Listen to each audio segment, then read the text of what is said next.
Ang mga batong ito ay 1,000 times at 1,000,000 times pang mas rare kaysa diamond. It's time, solid archers, welcome to Archlet kung saan asintado ang bawat kaalaman. Diamond, ang pinakapopular na gemstone sa mundo at ito rin ang pinakamatigas na mineral. Ngunit kung akala natin na ito na ang pinaka-rare o pinakapambihira, nagkakamali po tayo. Dahil meron pang mga batong mas rare at pambihira pa sa diamond. Mas makinang at mas mahirap hanapin. Number 9, ang Pienite.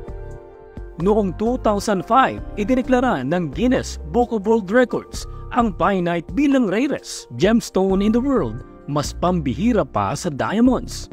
Ang kulay nito ay iba-iba, mula pink, mamula-mula at ang iba, brown ang color at nagiging green kung tinatamaan ng ilaw.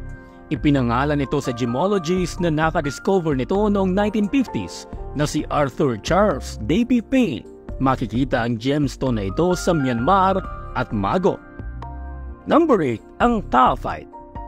Sinasabi ang Thaphite ay nadiskubre na nasa 1,000,000 times mas pambihira pa kesa diamond. Ipinangalan ito sa gemologist na nakadiskubre nito noong 1945 na si Richard Taft. Ang kulay nito ay mula sa clear mauve to purple red at ang kakaiba rito, meron itong double refraction, hindi gaya ng ibang gemstone na single refraction lang. Natagpuan ang mamahaling batong ito sa Sri Lanka at ang nadiskubring Thaphite stone sa ngayon ay halos hindi makapuno ng one of measuring cup. Dahil ito ay napakapambihira, mabibili ito hanggang $4,000 per karat. Mayroon lamang 10 Thaphite stones sa mundo ang mayroong red coloring. Number 7, ang red beryl. Ang red beryl o Bexbite ay dating inakala na red emerald dahil sa parehong chemical compound na makikita sa popular na green stone. Masasabi nating kahalintulad nito ang ruby, ngunit mas marami naman ang matatagpuang ruby sa mundo kaysa sa red beryl stones. Una itong nadiskubre noong 1900s, namimina ito sa New Mexico at sa Utah sa USA. Naibibenta ito hanggang $10,000 per karat. Number 6, ang Alexandrite. Ang Alexandrite ay kapamilya ng emerald, ngunit ito ay isang chrysoberyl. Ibig sabihin kapag natatamaan ito ng ilaw, nagbabago ang kulay nito depende sa source of light at angle kung saan mo ito titingnan. Kung titingnan ito gamit ang softer incandescent light sources, ito ay kulay red-purple. Kung sa ilalim naman ng araw, ito ay kulay blue-green. Ang pambihirang batong ito ay mamimina sa Sri Lanka, Burma, Madagascar, Brazil, India, Tanzania, Zimbabwe at sa Russia. Number 5, ang Jadeite.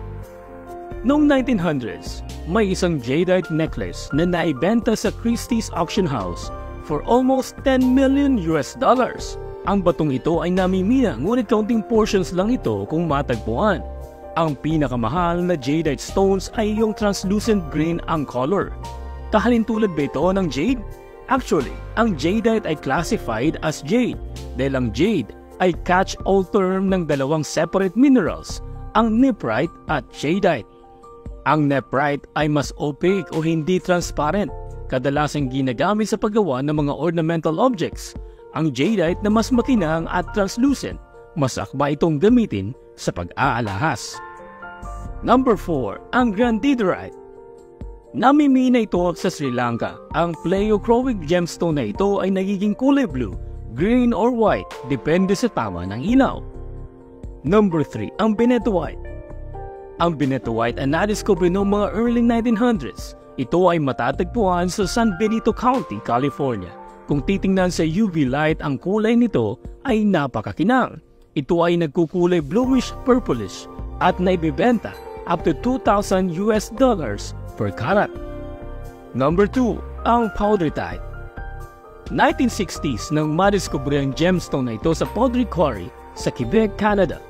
Ngunit 1980s nang makuha nito ang opisyal na pangalan. Bibihira mo lang talaga itong marinig o makakita ng isa nito. At number 1, ang Tanzanite. Ang Tanzanite ay sinasabing 1,000 times na mas rare pa kesa diamonds. Ito ay eksklusibong matatagpuan sa paanan ng Mount Kilimanjaro, Tanzania, simula noong 1960s at napakalimitado lamang ng supply nito. May hahalin tulad ito sa Blue Diamond, ngunit mas matingkad ito at mas makinang mula sa kulay na pinaghalong blues, indigos at violets. Kung may dark pa ang blue nito, mas mahal itong may tuturi. So ayan Solid Archers, anong masasabi mo sa ating video for today?